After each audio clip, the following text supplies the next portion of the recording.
Diwrnod 9, Sir y Flint. Taith, diwrnod 9. Day 9 navigation.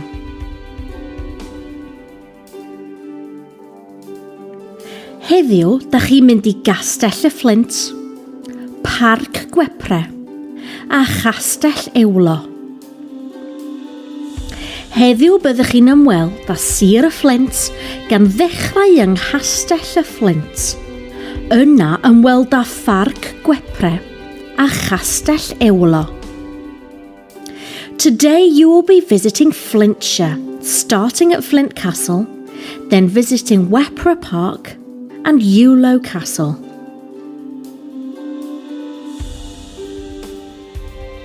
Gyrwch i Gastell y Flint. CH6 5PH. Teithiwch i'r Flint. Mae arwyddion da i'r castell o'r ffyrdd o amgylch canol y dref. Travel to Flint. The castle is well signposted from the roads around the town centre.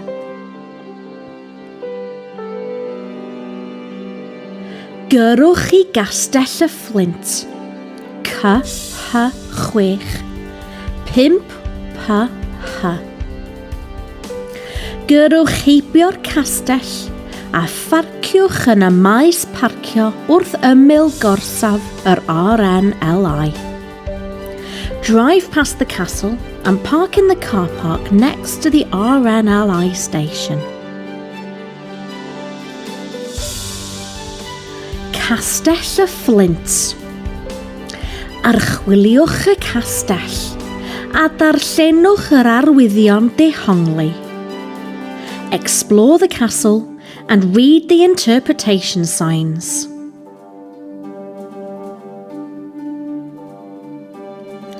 Ardal Castell y Flint.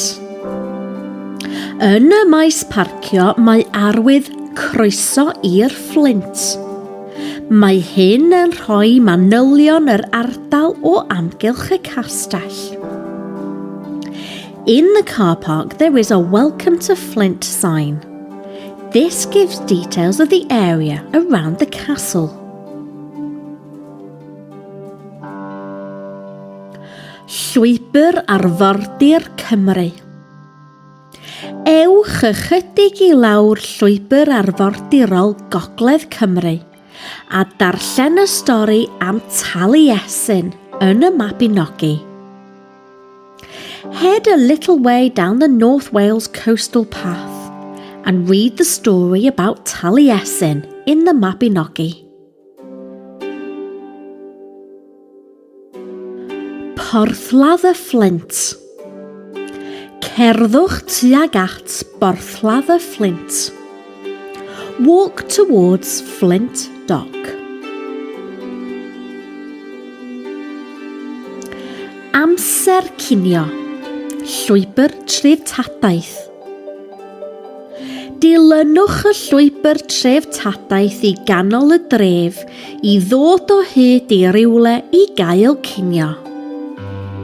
Follow the heritage trail into the centre of town to find somewhere to have lunch.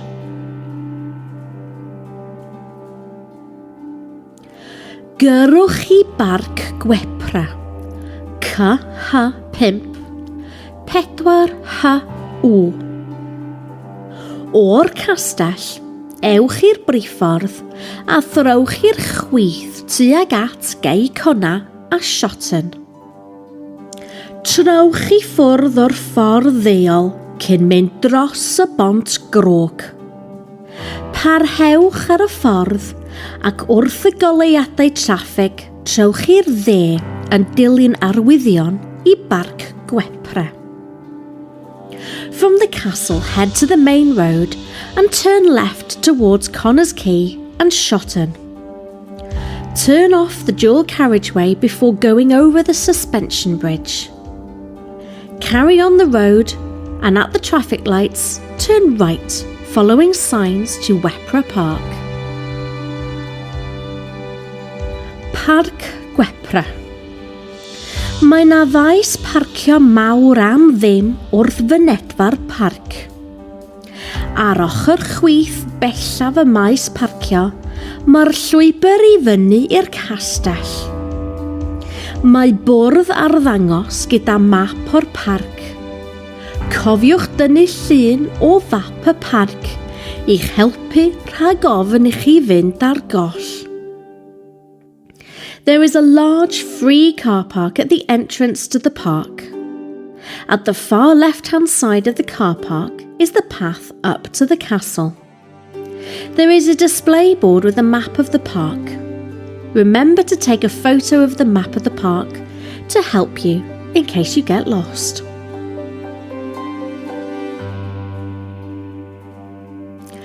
Cerddwch i'r castell.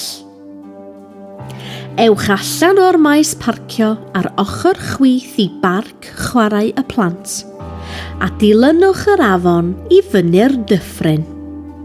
Mae'n daith o tua milltir at y castell. Head out of the car park to the left of the children's park and follow the river up the valley. It is a journey of approximately a mile up to the castle. Castell Ewlo. Pan gyrhaeddwch y castell, ewch i fyny i'r man uchaf ac yna darllenwch y paneli dehongli. When you arrive at the castle, head up to the highest point, then read the interpretation panels.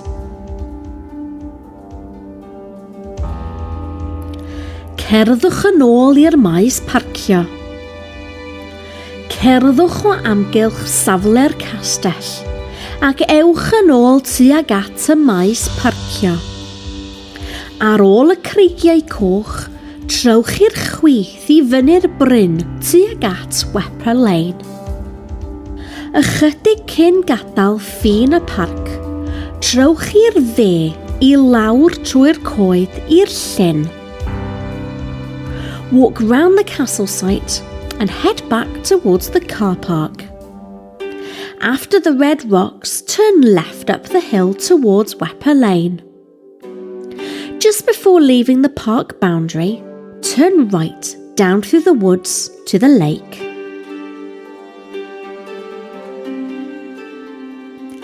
Gerddi Plas Gwepra. Mae'r caffi wedi ei adeiladu ar safle neuadd Gwepre. Archwiliwch yr ardal hon a'r hen erddi ffurfiol y tu ôl i'r caffi. The cafe is built on the site of Wepper Hall. Explore this area and the old formal gardens behind the cafe. Amser mynd adre a gwneud eich gwaith cartref. Ar ôl eich diwrnod, mae yna weithgaredd mwy agored i chi ei wneud. Mae'r gweithgaredd hwn yn gofyn i chi ddefnyddio'r hyn rydych wedi ei ddysgu yn ystod y dydd a gallwch ofyn eich tiwtor dosbarth wirio'ch gwaith.